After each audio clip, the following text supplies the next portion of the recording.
하나님의 말씀은 시편 72편 1절에서 7절의 말씀입니다. 하나님이여 주의 판단력을 왕에게 주시고 주의 공의를 왕의 아들에게 주소서. 그가 주의 백성을 공의로 재판하며 주의 가난한 자를 정의로 재판하리니 의로 말미암아 산들이 백성에게 평강을 주며 작은 산들도 그리하리로다. 그가 가난한 백성의 억울함을 풀어주며 궁핍한 자의 자손을 구원하며 압박하는 자를 꺾으리로다. 그들이 해가 있을 동안에도 주를 두려워하며 달이 있을 동안에도 대대로 그리하리로다. 그는 뱀풀 위에 내리는 비같이 땅을 적시는 소낙비같이 내리리니 그의 날에 의인이 흥왕하여 평강의 풍성함이 달이 닿을 때까지 이르리로다. 오늘 우리에게 주신 하나님의 말씀입니다. 오늘도 하나님의 은혜로 새날을 맞았습니다. 천지 만물을 하나님의 섭리 가운데 정확하게 운행하시기에 오늘 우리가 새날을 맞이할 수 있었습니다. 우리가 새로운 하루를 다시 살 수 있게 된 것, 이것 자체가 이미 주님의 기적이요, 우리 하나님의 피조물들에게 주신 은혜요, 복인 줄로 믿습니다. 이런 감화와 감동을 갖고 오늘 하루도 주님 생각하시면서 살아가는 우리 모든 믿음의 성도들이 되시기를 축복합니다. 여러분, 지금 사순절 기간에 여러분, 우리가 주님의 십자가를 깊이 묵상하고 있는데 그 십자가라는 것 자체가 어떻게 보면 우리를 억누르는 거예요. 나무로 만든 십자가만 있는 것이 아니라 우리 심령 속에 우리의 인생을 누르는, 나의 정신을 누르는, 그래서 나에게 고통을 주는 어떤 십자가가 있거든요. 지금 여러분을 억누르고 있는 것, 여러분의 십자가는 과연 무엇인지요? 여러분 시편 72편 말씀 가운데 일부를 읽었는데 성경을 펼쳐서 보시면 시편 72편 위에 작은 제목에 솔로몬의 시 이렇게 제목이 붙어 있는 걸 보실 수 있을 겁니다. 1차적으로 솔로몬이 후대의 왕들을 교훈하기 위해서 지은 시편인데요. 그런데 또 한편으로는 이 시편 72편은 앞으로 오실 메시아에 대해서 예언한 시입니다. 그래서 새벽 시간에 시편을 강해할 때 이 시편의 종류에는 제왕시, 그리스도 예언시, 또는 비탄시, 감사의 시, 이런 종류들이 있다고 여러 번 말씀을 드린 적이 있는데, 그런 면에서 앞으로 오실 메시아에 대해서 예언한 그리스도 예언시라고 말할 수 있습니다. 그런데 이 말씀을 놓고 볼 때 여러분, 메시아가 이 땅에 오셔서 하실 일은 과연 무엇이었을까요?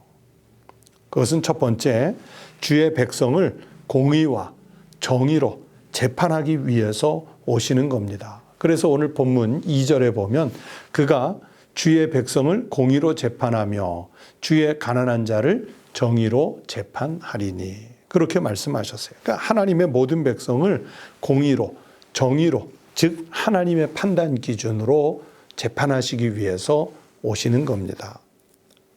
또 두 번째는 재판만 하러 오시는 그런 냉정한 하나님이 아니라 4절에 보니까 이렇게 말씀하셨어요. 그가 가난한 백성의 억울함을 풀어주며 궁핍한 자의 자손을 구원하며 압박하는 자를 꺾으리로다. 그리스도 예수께서 오셔서 즉 가난한 자의 억울함을 풀어주시겠다는 거예요. 궁핍한 사람들의 자손을 구원해 주시겠다는 거예요. 그리고 무엇인가 압박하는 것이 있으면 그것을 꺾어주시겠다, 그렇게 말씀하셨어요. 그러니까 그리스도 메시아가 오시면 하실 일이신 거죠. 그렇게 하나님의 종이시면서 이 땅에 구원자로 오시는 메시아는 회복을 통해서 온 피조 세계에 평화를 주시기 위해서 오시겠다 하는 예언시입니다. 약속이죠. 하나님의 약속입니다. 여러분, 가끔 신문 사회면을 읽다 보면 27년 동안 살인범의 누명을 쓰고 교도소에서 수감 생활을 했는데 뒤늦게 진범이 잡혀서 그래서 수감 생활했던 이분이 재심을 청구해서 결국은 누명이 벗겨졌다. 이런 기사들을 종종 볼 때가 있어요. 자기가 살인하지도 않았는데 고문에 못 이겨서 회유와 압박에 못 이겨서 10년, 20년, 30년 가까이 옥에 갇혀 있었을 때 그 마음이 얼마나 억울했을까요? 분이 났을까요?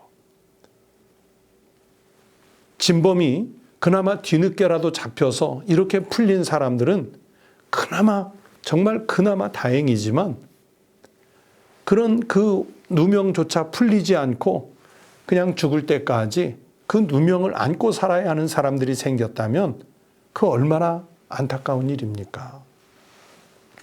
그런데 실제로 이 땅에는요, 그렇게 불의한 재판으로 인해서 억울한 일을 당하는 사람들이 많습니다.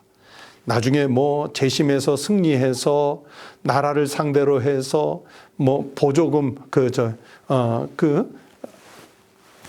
자기가 당했던 그 손해를 청구해서 보상금을 받기는 하는데 그게 4억을 받든 5억을 받든 여러분 잃어버린 세월에 대해 그 억울한 일에 대해 금전적으로 과연 해결이 될 수 있을까요? 안 됩니다.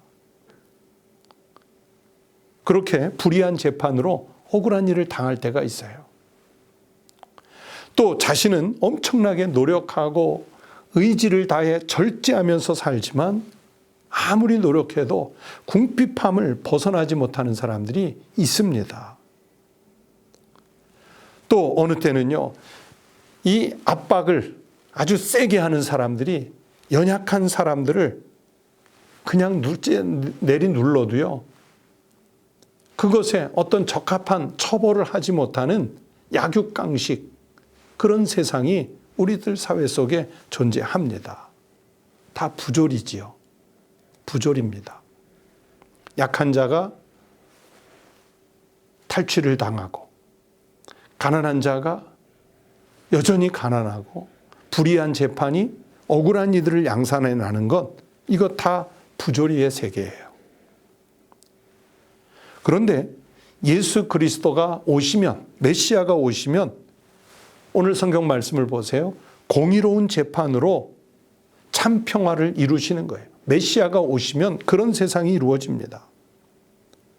그래서 그 공의로운 재판은 냉정하게 죄인과 의인 이런 것을 구분하시고자 하는 것이 아니라 회복과 치유의 역사를 일으키시기 위해서 이런 절차가 필요한 것입니다.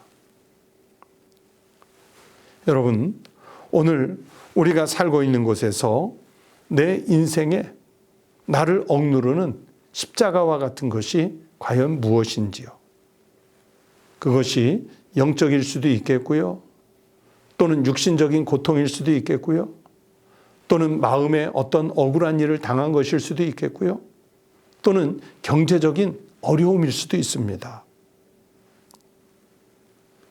그런 인생의 위기들, 나를 억눌러 오는 그 위기들 앞에서 우리는 선택지를 요구받지요.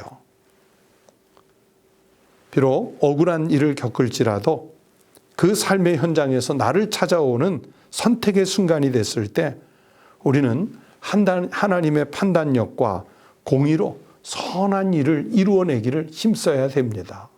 그래서 비록 지금 세상에서는 그런 수모를 당할 수 있지만 공의로운 재판장으로 오셔서 판단하실 주님이 계시기에, 메시아가 계시기에 그때를 우리는 믿음으로 기다리면서 이겨내는 것입니다. 오직 예수 그리스도만이 주실 수 있는 참 평화가 온 땅에 정말 가득하기를 갈망하면서 우리는 살아야 합니다. 주님이 말씀하셨죠. 평안을 우리에게 주는데 그 평안은 세상이 주는 것과 같지 않다 그랬습니다. 오직 하나님만이 주실 수 있는 참된 평안이 있습니다. 성도 여러분, 우리가 불안한 시대를 살지만 십자가에 억눌린 것 같은 삶을 살지만 하나님이 우리에게 주시는 그 참된 평안, 마지막 때에 하나님 앞에서 보상을 받을 그 평안을 기대하시면서 갈망하시면서 오늘도 승리하는 하루의 삶을 살아가시기를 주의 이름으로 축원합니다. 기도하겠습니다. 하나님 아버지 감사합니다. 우리는 인생을 살다 보면 때로는 억울한 일을 당할 때도 있고 내가 연약해서 갈취와 압박을 당할 때도 있고 또 예기치 못한 누명으로 마음에 상심해야 할 때도 있습니다. 그러나 주님, 우리는 이 땅을 보고 사는 사람들이 아니라 하나님께서 공의로우신 재판장이 되셔서 우리를 믿음으로 판단하실 그 날이 있음을 알기에 하나님, 오늘도 이 세상에 살면서 승리하는 삶을 그리고 세상의 조류에 흔들리지 않는 삶을 살아내게 하여 주시옵소서. 연약한 저희들에게 힘을 주시고 병든 저희들에게 강건함을 주시고 주저앉아 땅을 치며 우는 이들에게 하나님께서 위로와 격려와 소망을 주시옵소서. 심령의 상처와 갈등과 분열을 가진 이들에게 성령님 임재하셔서 저들의 마음을 어루만져 치유와 회복의 역사가 일어나게 하여 주시옵소서. 사순절 이 기간을 보내며 오직 우리는 주님의 십자가만 생각하게 하여 주시옵소서. 하나님, 우리 성도들 아프지 않도록 건강 지켜주시고 또 가난하지 않도록 넉넉하게 채워주시고 기도하는 제목들이 있으면 들어 연락하시는 축복 있게 해 주시옵소서. 주님께 감사드리며 예수님의 이름으로 기도드리옵나이다. 아멘. 네, 오늘 성경 말씀을 생각하며 기도의 제목을 나누겠습니다. 첫 번째는 나라와 이 사회 지도자들이 하나님이 그들에게 맡기신 권력, 권세가 결코 자신들의 사익을 위해서가 아니라 하나님의 정의를 이 땅에 이루어 갈 수 있는데 쓰이도록 위해서 기도해 주시기 바랍니다. 두 번째는 내가 사는 모든 삶의 자리에서 그리스도인답게 용기를 갖고 살아갈 수 있는 힘을 달라고 기도하십시다. 세 번째는 코로나 바이러스가 빨리 종식이 되고 그리고 우리가 사는 이 사회가 안전한 사회가 될 수 있도록 중보 기도해 주시기 바랍니다. 다 함께 기도드리겠습니다.